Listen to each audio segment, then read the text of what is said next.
Non, ne nous dites pas ce que nous allons ressentir. Nous essayons de régler un problème. Ne nous dites pas ce que l'on va ressentir comme effet. Non, vous n'êtes pas en position de nous dire ça. C'est la première chose. Vous n'êtes pas du tout en position de dicter ce que nous allons ressentir ou les impacts que nous allons ressentir. Nous allons nous sentir très très bien. Nous allons nous sentir forts. Vous allez vous sentir influencé. Vous n'êtes pas en position pour le moment de dire quoi que ce soit. Là, tac, il se met en position de défense et il continue de parler. C'est donc ici qu'il va énerver Trump. C'est à ce moment que Trump va bien le recadrer. Je dis bien, comme un enfant qui a fait une bêtise devant ses oncles ou alors devant ses professeurs, il sera sévèrement recadré. Votre pays est en très grande difficulté. Est-ce que je peux parler? Non, non, non, non, vous ne parlez pas. On lui a violemment coupé la parole, mais...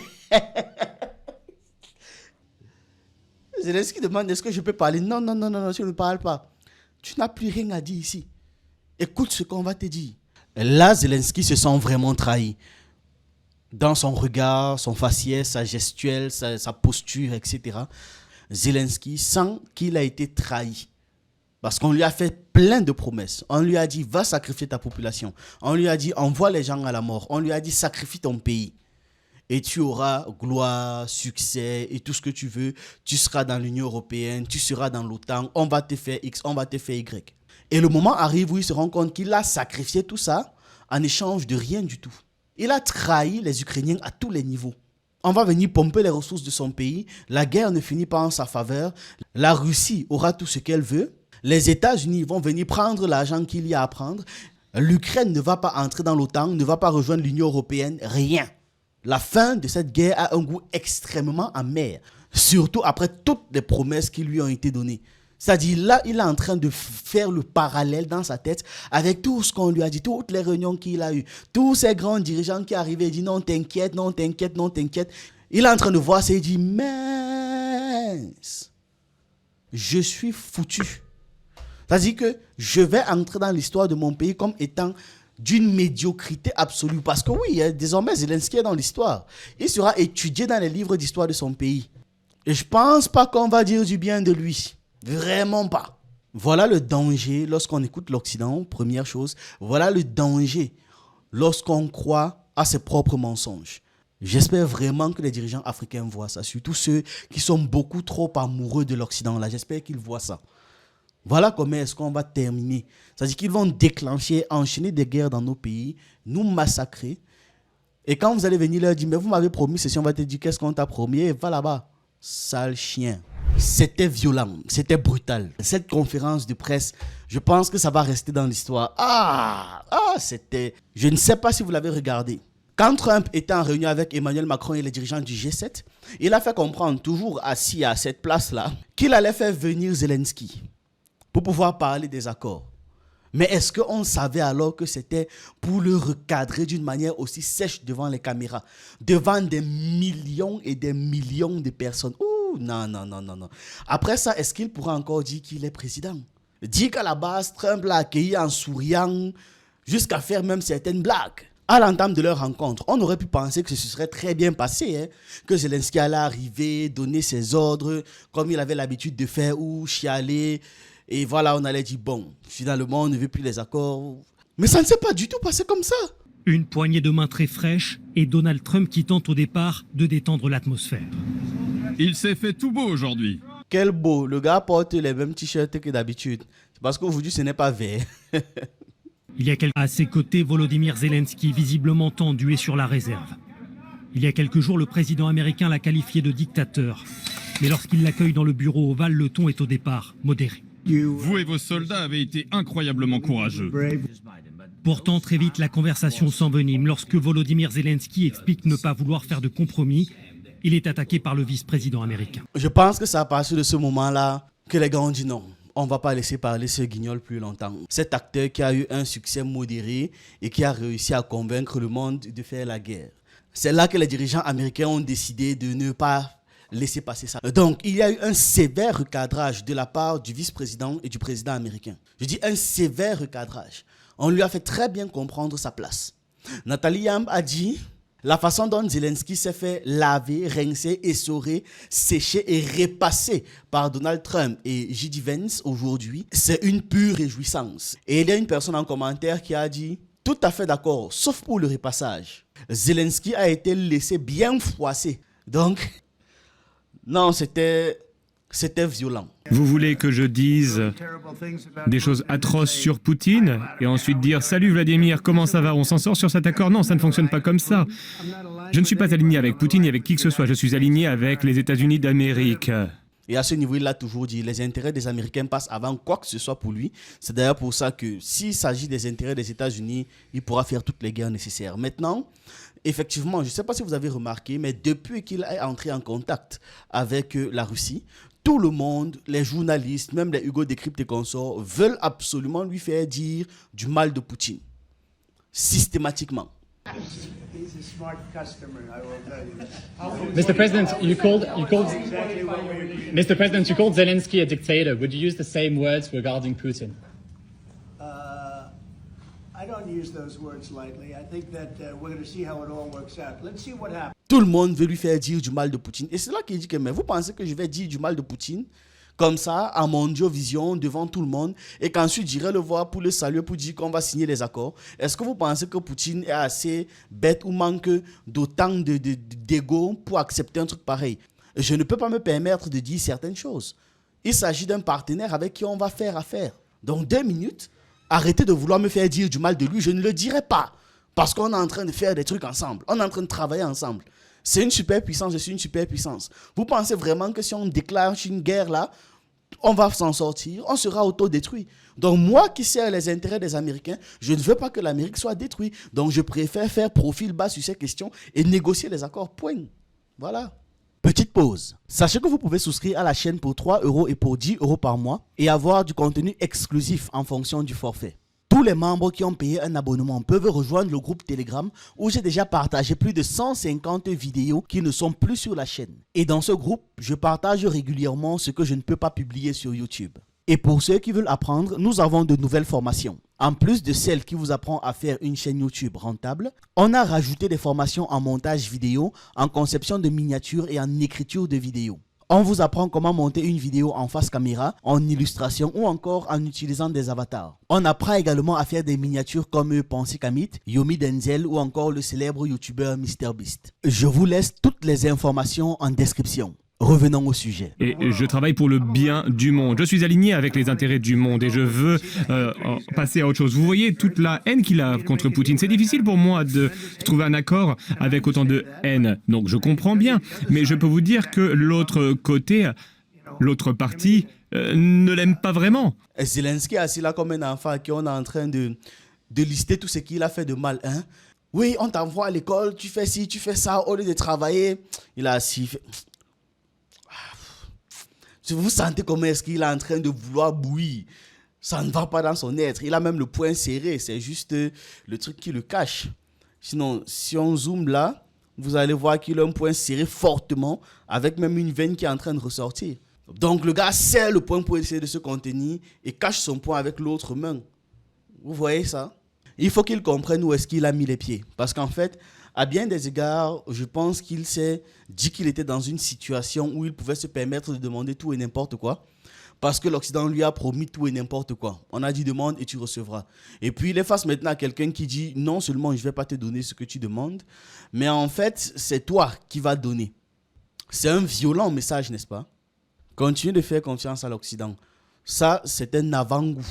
Et dans son développement, il est en train de faire comprendre là que d'un côté, il y a quelqu'un qui dit ne pas vouloir d'accord parce qu'il est très fâché, parce qu'il déteste les Russes. Alors que son pays a une composante russophone. Est-ce que ça a un sens? D'ailleurs, lui-même, il parle le russe. Je parle de Zelensky. Zelensky parle russe. Il parle couramment russe. Ça veut dire que leur idéologie, qui date de la Seconde Guerre mondiale, cette idéologie fasciste-là, est tellement profondément ancré en lui, il a tellement été martelé ça, comme Idriss Aberkan disait, il a tellement cru à ses propres mensonges, il a tellement cru en sa propre publicité, qu'actuellement il est convaincu qu'il y a réellement un problème entre lui et les Russes. Or, pas du tout. Ça a été mécaniquement créé. Et en tant qu'acteur, Il ne devrait pas croire en sa propre publicité. C'est un acteur de base, c'est un comédien de base. Je ne sais pas, c'est un peu comme si aujourd'hui vous avez un Will Smith qui pense vraiment qu'il vit dans « Je suis une légende ». Ou alors vous avez un Will Smith qui pense vraiment qu'il est le père de Serena Williams parce qu'il a tourné un film où il incarnait ce rôle. On voit que ça n'a aucun sens, non? À la base, il a été embauché, mandaté pour jouer le rôle d'un président ukrainien. Mais aujourd'hui, le type, il y croit vraiment. Au point où quand on veut arrêter les massacres, il refuse. Tu dis, mais ok, tu sais que de base, tu es un acteur, non? On t'a engagé pour un rôle. Pour faire un parallèle avec les films, dans Iron Man 3, on avait engagé une personne qui devait jouer le rôle du mandarin, le chef d'un groupe terroriste. Et c'est lui qui devait comme ça être la face du monde. Et une fois qu'on a arrêté le type, vous avez vu la vitesse à laquelle il a retiré son rôle parce qu'il n'a pas cru à son propre mensonge. Le gars a été embauché pour jouer un méchant. Une fois qu'on l'a démasqué, le gars dit « Hey, pardon, c'était un rôle, on m'a payé pour ça, point ». Alors que lui, là, Zelensky, il continue de croire son mensonge. Il continue de croire qu'il est le chef de quoi que ce soit. C'est terrible. Donc, sur cette question d'alignement, je dois dire que je suis aligné avec les intérêts du monde. Je veux passer à autre chose, je veux régler ce conflit. Je suis aligné avec les intérêts de l'Europe. Je veux voir si on peut réussir cet accord. Vous voulez que je sois dur? Je peux être plus dur que qui que ce soit. Je peux être tellement dur. Mais on n'aura jamais un accord comme ça. Donc voilà comment on avance. Il faut que quelqu'un donne l'eau à boire à Zelensky. Parce que depuis, il fait que gratter la gorge, là, ça devient sec ici. Une autre question. Oui, j'aimerais réagir. Pendant 4 ans, les États-Unis d'Amérique ont eu un président qui a organisé des conférences de presse et qui a parlé en des termes durs sur Vladimir Poutine. Et Vladimir Poutine a envahi l'Ukraine et a pris une partie du pays. Le chemin vers la paix et la prospérité consiste à s'engager avec la diplomatie. Nous avons essayé la technique de Biden de taper un petit peu sur son torse et dire que les mots étaient plus importants. Mais ce qui fait des États-Unis un bon pays, c'est que les États-Unis travaillent par voie diplomatique. Voilà ce que fait le président Trump. Alors non. En fait, qu'est-ce qui s'est passé avec les États-Unis? Effectivement, ils sont partis du principe qu'il fallait faire les King Kong, c'est-à-dire taper la poitrine, crier, montrer la force, et c'est ce qu'ils ont fait. Avec les 17 000 sanctions contre la Russie, Trump arrive, il se rend compte que, ça, c'est chaud. Parce que malgré 17 000 sanctions, la Russie reste la 4e puissance économique du monde. Donc, nos sanctions n'ont servi à rien. Au contraire, nos sanctions ont renforcé la puissance de la Russie. Ce qui était l'exact opposé du résultat qu'on voulait à la base. Maintenant, ils se rendent compte que sur le plan militaire, peut-être qu'on peut attaquer de front. Même en attaquant de front, ces gars ont des armes qu'on ne peut pas arrêter. On va voir venir ces armes. On a quand même les radars. Mais on les voit venir sans être capable de rien faire du tout. Ce qui est assez choquant quand même. Donc militairement, on ne peut pas. Économiquement, on ne peut pas. La seule chose qui nous reste, c'est la diplomatie. Quand le vice-président américain là prétend que oui, les États-Unis règlent les choses par la diplomatie, ce n'est pas vrai. Ils ont toujours réglé les choses par la force. Parce que c'est donnez-nous ou on vous fait la guerre. Quand Trump est en train d'arracher le Groenland ou encore le canal de Panama, il ne demande la permission à personne, c'est on prend. Et la doctrine Monroe permet aux États-Unis de pouvoir militairement intervenir dans l'intégralité des Amériques, c'est-à-dire l'Amérique du Nord comme l'Amérique du Sud. Ça veut dire littéralement que si vous ne faites pas ce qu'on dit, on attaque. Ça, c'est pas de la diplomatie, c'est la guerre. C'est la politique par la peur. Mais contre la Russie, ils ne peuvent pas faire ça. Parce que la Russie a maintes fois démontré qu'en termes de capacité militaire, à minima, on s'entre-détruit. Donc, c'est-à-dire, dans le meilleur scénario pour les Américains, c'est que les deux sont détruits. Et dans le pire scénario, on écrase les États-Unis en une fraction de seconde, c'est-à-dire en à peine 7 jours de conflit. Les États-Unis n'existent plus. C'est pour ça qu'ils doivent faire un retrait en arrière. C'est pour ça. Et ensuite, Trump, au cours de sa carrière, a développé une sympathie particulière envers Poutine. Pourquoi? Parce qu'ils ont toujours été co-accusés de faire des choses. Et d'ailleurs, il va même le dire dans cette conférence de presse. C'est un des points qu'il va soulever. On a été accusés ensemble de X, Y, Z. Ça ne veut pas dire qu'ils sont amis. C'est simplement qu'ils se rendent compte que de toute façon, vu qu'on est actuellement là dans le même bateau, et que les États-Unis veulent les ressources de l'Ukraine, poussons, on avance simplement. C'est tout. Dans cette conférence de presse, il n'y a pas que Zelensky qui joue. Trump aussi fait son jeu d'acteur. Il occupe de grands territoires sur l'Ukraine, dans l'est de l'Ukraine et la Crimée. Vladimir Poutine a envahi la Crimée en 2014. Pendant de nombreuses années, donc je ne parle pas que de Biden, mais il y avait Obama, le président Obama, puis le président Trump, puis le président Biden, à nouveau le président Trump.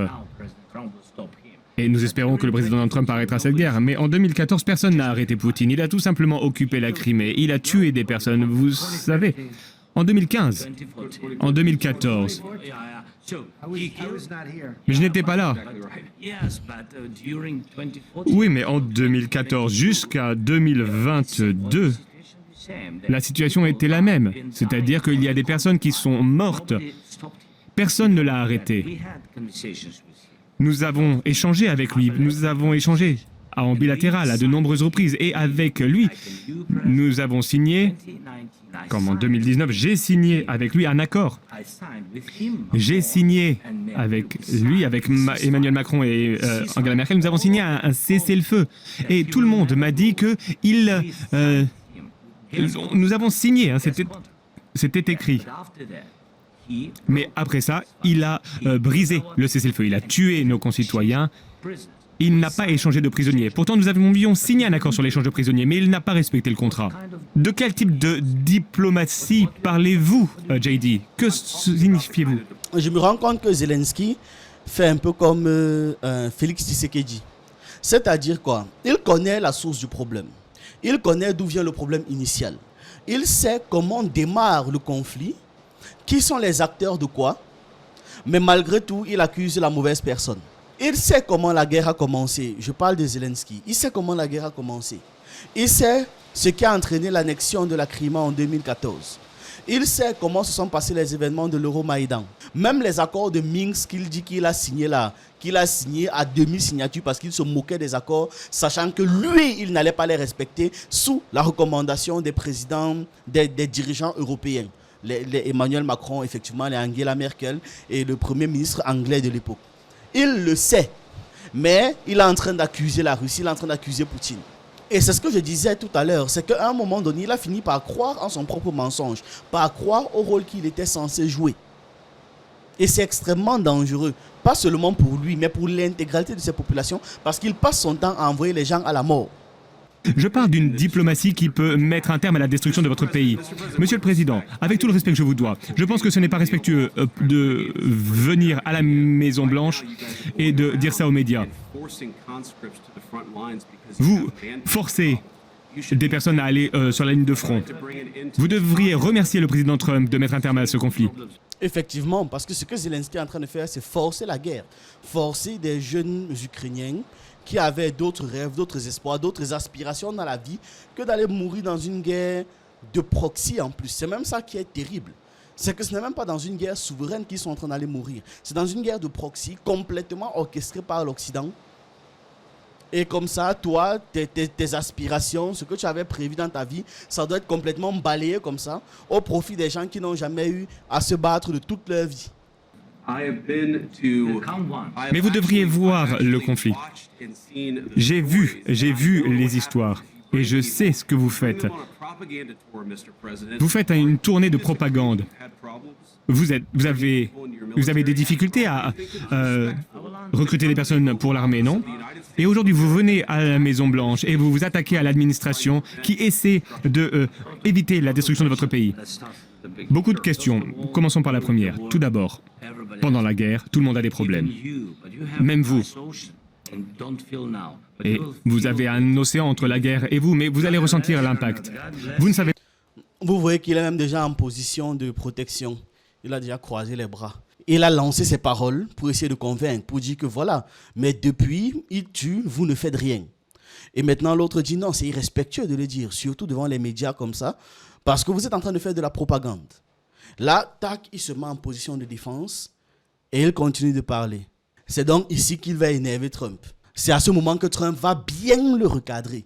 Je dis bien, comme un enfant qui a fait une bêtise devant ses oncles ou alors devant ses professeurs, il sera sévèrement recadré. Vous allez ressentir l'impact. Vous ne savez pas ça. Non, ne nous dites pas ce que nous allons ressentir. Nous essayons de régler un problème. Ne nous dites pas ce que l'on va ressentir comme effet. Non, vous n'êtes pas en position de nous dire ça. C'est la première chose. Vous n'êtes pas du tout en position. Sa posture a encore changé. Et là, il n'est plus sur la défensive. Il est maintenant en posture de soumission. C'est-à-dire que le gars baisse les mains, il se recroqueville un peu sur lui pour dire je viens quand même de dire une grosse bêtise. Ah, ça, je vais le sentir passer. C'est-à-dire que là, s'il haussait même plus le ton, peut-être que Zelensky allait pleurer. Vous n'êtes pas en position de nous dire ça. C'est la première chose. Vous n'êtes pas du tout en position de dicter ce que nous allons ressentir ou les impacts que nous allons ressentir. Nous allons nous sentir très très bien. Nous allons nous sentir forts. Vous allez vous sentir influencé. Vous n'êtes pas en position pour le moment de dire quoi que ce soit. Vous n'êtes pas dans une bonne position aujourd'hui. Vous n'avez pas les cartes en main pour le moment. Ah, grâce à nous, vous avez... Il essaie quand même de se défendre. Ouais, tonton, il ne voulait pas dire ça comme ça. C'est pour faire comprendre que c'est le monde qui serait impacté. Non, ce n'est pas le monde. Il faudrait aussi qu'on apprenne. Et ça même, je pense que c'est une habitude chez l'intégralité du monde occidental, en fait, de penser qu'ils sont le centre du monde. De penser que s'ils ont un problème, le monde entier sera touché. Parce que là, Trump vient de le lui rappeler. Que ne nous dites pas ce qu'on doit penser, ne nous dites pas comment est-ce qu'on va se sentir, ne nous dites pas quel impact ça aura sur nous. On sait faire des calculs, on sait voir où sont nos intérêts, comment sont nos intérêts. Et nos intérêts se portent bien. Là, tout ce qu'on veut, c'est que tu signes ce foutu accord. Voilà le truc. Non, ça va toucher le monde entier. Qui a dit ça? Et c'est toujours sous le même faux prétexte de ça va toucher le monde entier que tu vois un Zelensky qui dit qu'il veut venir parler au président africain. Pour dire quoi? Pour faire quoi? 2 minutes de sérieux? Quelques cartes en main. Monsieur le Président, vous jouez avec la vie de millions de personnes. Vous jouez avec la Troisième Guerre mondiale. Vous risquez la Troisième Guerre mondiale. Et ce que vous faites est un manque de respect pour le pays, ce pays. Non, je vous respecte. Est-ce que vous avez dit merci? Effectivement. Parce que là, dans sa publicité auquel il croit, dans son rôle auquel il croit beaucoup trop, il ne se rend pas compte des milliers de personnes qui sont mortes et des millions de personnes qui risquent de mourir. Et si une troisième guerre mondiale se déclenche, ça va se compter en milliards. Parce qu'une troisième guerre mondiale ne sera pas comme une deuxième guerre. Aujourd'hui, on parle du nucléaire, la bombe nucléaire et toutes les armes nucléaires qui vont avec. Avec des capacités de destruction sans commune mesure incomparable à ce qui s'est fait durant la Seconde Guerre mondiale. Parce que depuis la Seconde Guerre mondiale, je vous promets, les bombes nucléaires ont vachement évolué. Hein. Vous n'imaginez pas à quel point ces trucs-là sont destructeurs. C'est-à-dire que tu me places 4 comme ça, dans des endroits clés et stratégiques de Paris, la ville a disparu, avec tous ses habitants à l'intérieur. La ville a disparu. Tu me places 7-8 bombes comme ça dans les endroits stratégiques de Washington, la ville a disparu. Donc, quand Zelensky prône l'escalade, ne pas arrêter, continuer la guerre, bagarrer, déjà, ce n'est pas lui qui est au front. Peut-être que si on l'envoyait même 3 jours au front, je dis bien au vrai front, c'est-à-dire qu'il a une ligne de mire comme ça, quand les balles passent, ça siffle comme ça à travers ses oreilles. Là, il allait arrêter la guerre tout de suite, mais il n'est pas au front. C'est un acteur. Il n'a même pas reçu une formation militaire là où il est là. Et c'est lui qui va envoyer les gens à la guerre. Et c'est lui qui préfère déclencher une troisième guerre mondiale parce que monsieur boude et parce que monsieur a trop cru à sa propre publicité. Il a trop cru au fait qu'il était vraiment président alors que de base, c'est un foutu acteur. Quand Trump le dit, ce n'est pas une moquerie. C'est pour rappeler en fait qu'à la base, il était simplement engagé pour jouer un rôle, pour pouvoir mettre la pression à la Russie. Et malheureusement, le plan a foiré. Ça a tellement foiré que maintenant, il est coincé. Et donc, les États-Unis essaient de rétro-pédaler, d'essayer de sauver ce qu'ils peuvent sauver et gagner l'argent dans ce qu'ils peuvent gagner. Que vous soyez mort ou pas, eux, c'est comme ça qu'ils fonctionnent. C'est leurs intérêts.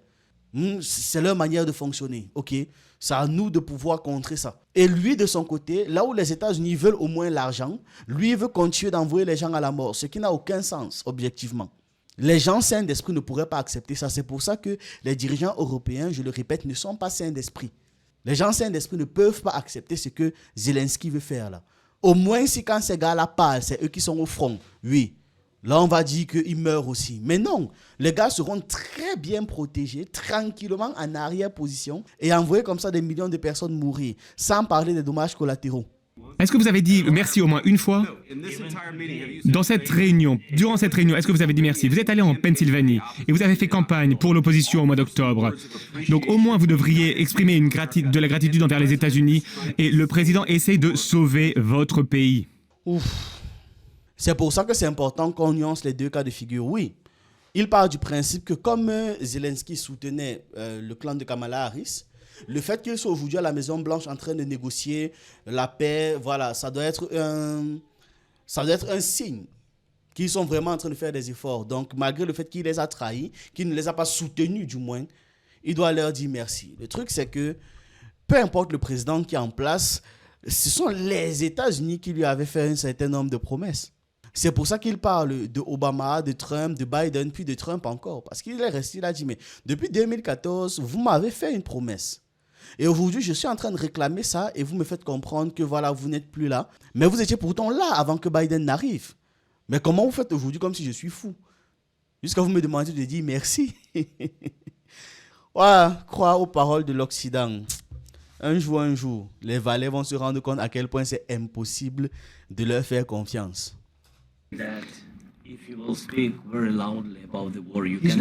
Si vous parlez fort de la guerre, il ne parle pas fort. Il ne parle pas fort. Votre pays est en très grande difficulté. Est-ce que je peux parler? Non, non, non, non, vous ne parlez pas. Votre pays est en... On lui a violemment coupé la parole, mais...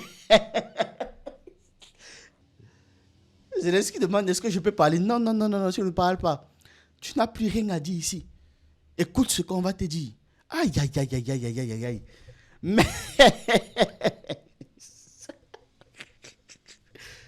c'est que c'est trop brutal. Vous imaginez la scène, n'est-ce pas? Quand il y a les oncles qui vous grondent parce que vous avez fait une bêtise.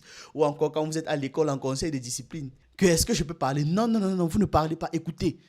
Vous avez déjà fait trop de casse, donc écoutez, vous avez déjà fait trop de désordre. Là maintenant, c'est nous qui parlons, vous n'avez plus rien à dire ici. C'est la même chose. Non, attends, on réécoute ça. C'est brutal, hein? Et même sa posture, dès qu'on lui dit, c'est fait... Ok, je n'ai plus rien à dire. D'accord.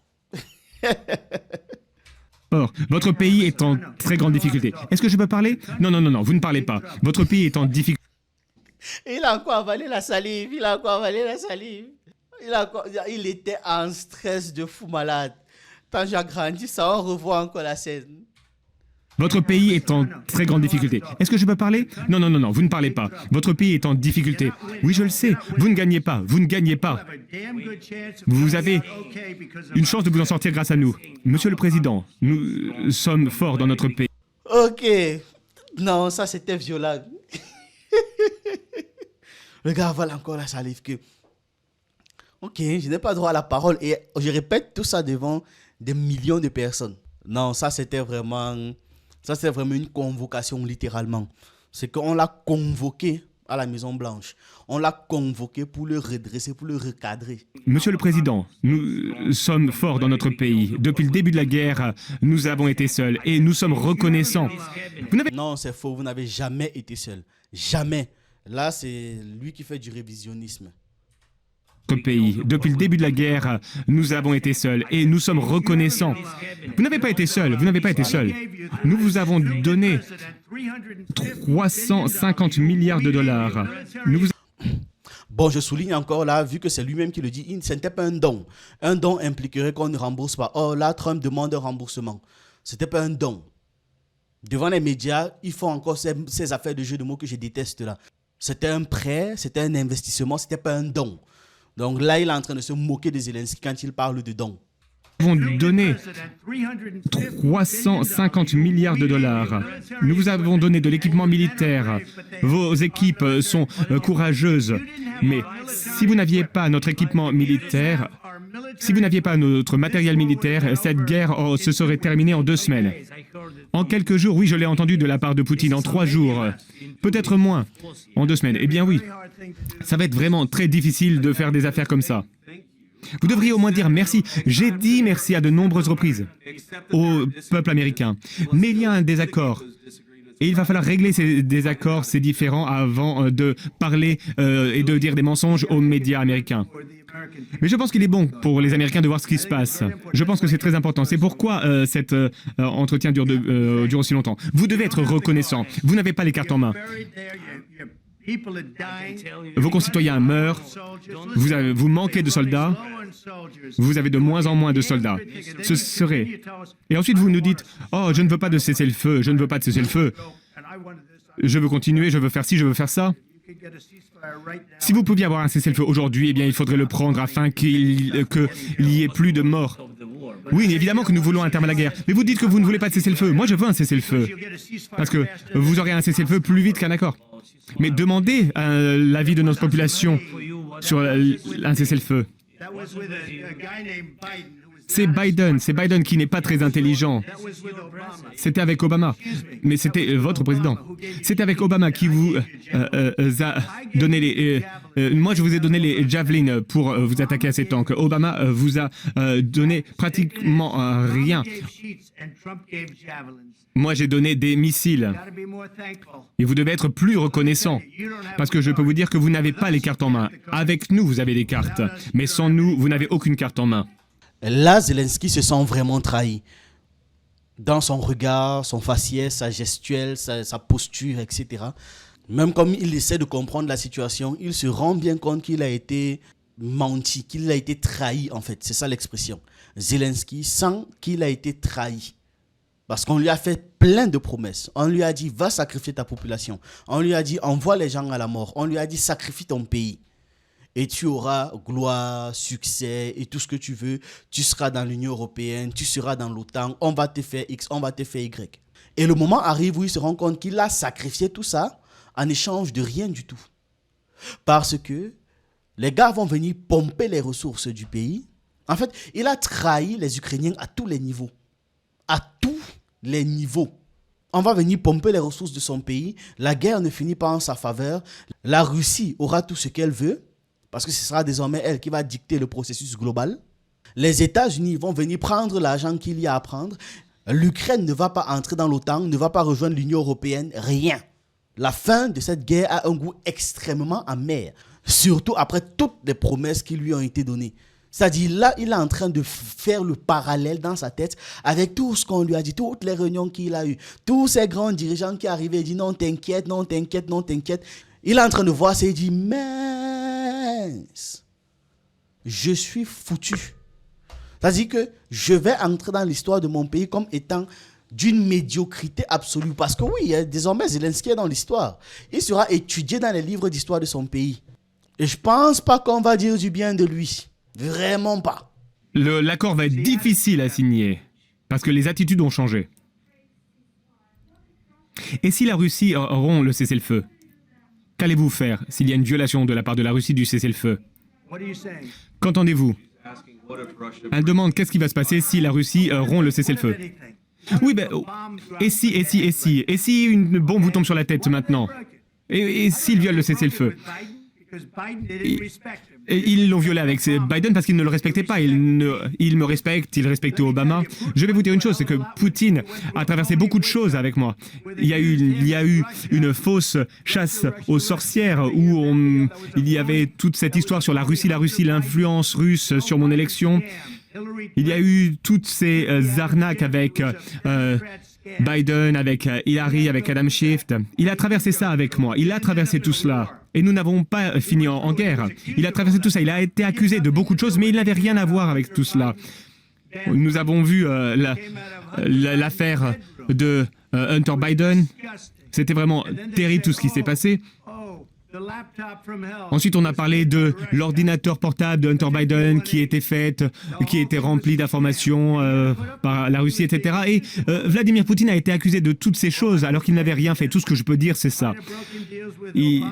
Il a peut-être violé des accords avec Obama, avec Bush, avec Biden. Il a fait, peut-être pas, je ne sais pas ce qui s'est passé, mais en tout cas, il n'a pas rompu les accords qu'il a signés avec moi. Il veut un accord. Je ne sais pas si c'est possible d'avoir un accord, mais le problème aujourd'hui, c'est que je vous ai autonomisé pour que vous soyez dur. Et je ne pense pas que vous soyez dur sans les États-Unis. Et vos concitoyens sont très courageux. Mais on doit signer un accord ou alors c'est fini. Et si c'est fini, vous allez voir les conséquences. Je ne pense pas que ce sera de bonnes conséquences pour vous, mais vous devrez continuer à vous battre seul.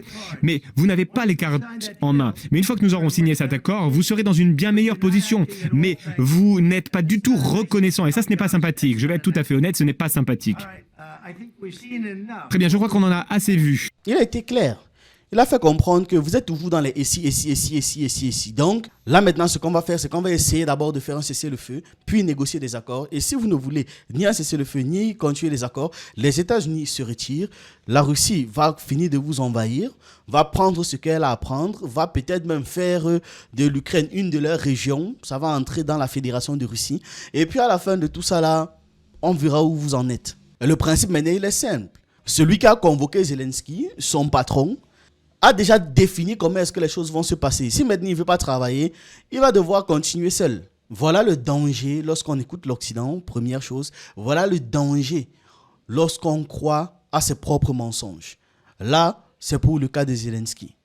Voilà le danger. J'espère vraiment que les dirigeants africains voient ça, surtout ceux qui sont beaucoup trop amoureux de l'Occident. Là, j'espère qu'ils voient ça. Voilà comment est-ce qu'on va terminer. C'est-à-dire qu'ils vont déclencher, enchaîner des guerres dans nos pays, nous massacrer. Et quand vous allez venir leur dire, mais vous m'avez promis ceci, on va te dire, qu'est-ce qu'on t'a promis? Et va là-bas, sale chien. Oui, c'est comme ça qu'on va nous traiter. Puisque parfois, on a l'impression qu'on est différent de X ou de Y. Notre cas, c'est même pire, parce qu'on manque même d'éducation.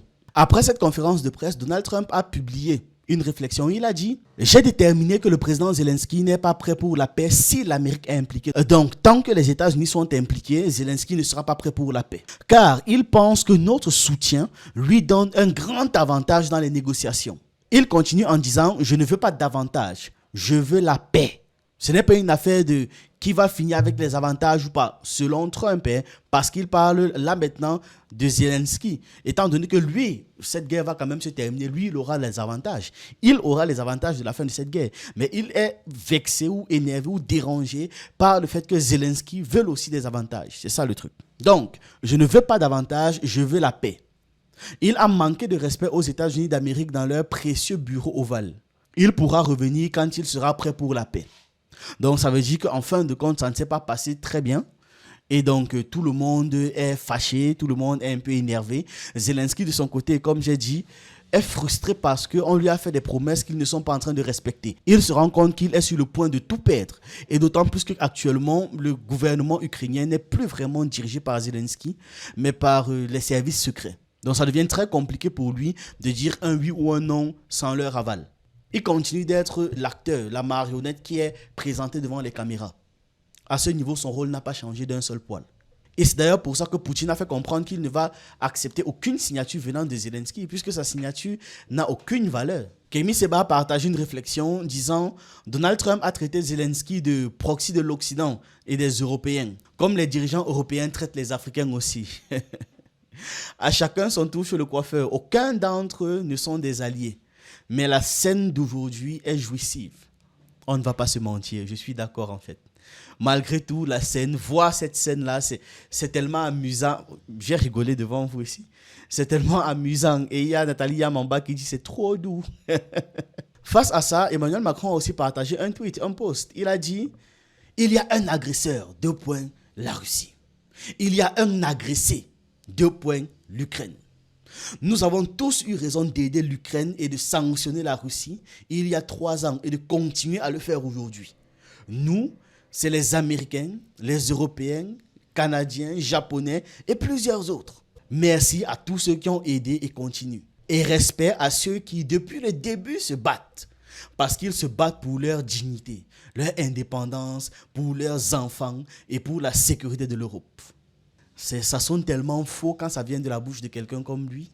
Et ça sonne tellement faux quand ça vient de la bouche des gens comme eux, en règle générale, qui n'ont rien branlé, qui ne branlent rien au quotidien, qui sont tranquillement assis, confortablement dans leur siège, dans leur fauteuil, dans leur chambre, hyper bien gardés, sécurisés, protégés, très douillets avec chauffage, air conditionné et j'en passe. D'ailleurs, est-ce qu'il a même les enfants pour parler de la protection des enfants? Ils se sont battus pour la sécurité de leurs enfants. C'est faux. L'Ukraine ne s'est battue que pour les intérêts de l'Europe. C'est la seule raison pour laquelle l'Ukraine s'est battue. Il n'y a pas une raison supplémentaire. Alors, il y a un point intéressant quand même qu'on pourrait noter de toute cette affaire, c'est que si Trump était vraiment en mode ennemi avec Zelensky et patati patata, si les Américains étaient dans cette optique, ils auraient abandonné, ou du moins ils auraient forcé leurs élites à abandonner leur projet d'entreprise Ukraine, un point d'appui anti-russe. C'est littéralement une entreprise. L'Ukraine est un point d'appui anti-russe. Et ça a été détaillé par Brzezinski depuis des années. On parle de 30 ans aujourd'hui. Les milliards de dollars qu'ils ont mis là, qu'ils ont investis en armes, n'auraient pas été fournis. Ça n'aurait pas été fourni. Au final, Zelensky aurait été éliminé depuis longtemps. Il ne serait même pas arrivé en poste puisqu'il n'aurait pas eu le soutien des Occidentaux. Donc, tout ce qui s'est passé durant l'interview qu'on a vu là dans la maison ovale, ce n'est qu'une mise en scène, une sorte de grand match. Voilà, on peut dire ça comme ça. C'est un grand match où actuellement, bon, comme je l'ai expliqué, ils voient qu'ils sont un peu coincés, un peu tendus. Ils essaient maintenant de rejeter la faute sur Zelensky, qui à la base est un proxy, qui à la base n'est qu'un instrument. C'est un peu comme si vous êtes en train de reprocher, je ne sais pas, au couteau d'avoir mal coupé. Ça n'a aucun sens, n'est-ce pas? Vous reprochez au couteau d'avoir blessé. Ça n'a aucun sens. C'est la même chose ici. Zelensky n'a été qu'un outil. Un outil au service de l'entreprise Ukraine égale point d'appui anti-russe. C'était ça le but. Tout comme en Afrique, on peut voir ça plein. Plein de nos organisations sont en fait des anti-quelque chose chez nous. Cette situation avec l'Ukraine nous permet simplement de mieux analyser comment est-ce qu'il fonctionne avec nous. Donc, on ne va pas tomber dans le faux piège ou la facilité de dire que c'est l'Ukraine qui a fait X, Y ou Z. On doit se rappeler en permanence que la guerre actuelle est bénéfique aux États-Unis. Elle est beaucoup plus bénéfique aux États-Unis qu'elle n'est bénéfique à qui que ce soit d'autre. Jusqu'à ce que tous les acteurs du monde soient affaiblis et mis à genoux sous contrôle. Les guerres à travers le monde seront toujours au bénéfice des États-Unis, surtout quand c'est eux qui les soutiennent. C'est-à-dire que quand ils soutiennent la guerre, c'est un avantage pour eux. Quand ils arrêtent la guerre, c'est un avantage pour eux. Et on doit le comprendre. Parce que pour Washington, la guerre, c'est simplement l'influence géopolitique. C'est tout. Et ils ont toujours fonctionné comme ça. Quand J.D. Vance arrive et dit que oui, les États-Unis procèdent par négociation, depuis quand? Par diplomatie. Voilà, l'expression qu'il utilise, c'est diplomatie. Depuis quand les États-Unis procèdent par diplomatie? Ce n'est pas vrai. Ni avant, ni maintenant, ni jamais. Voilà. C'est ce que j'avais à partager avec vous dans cette vidéo. Dites-moi ce que vous en pensez en commentaire. J'attends vos avis, votre analyse. Et on se retrouve une prochaine fois.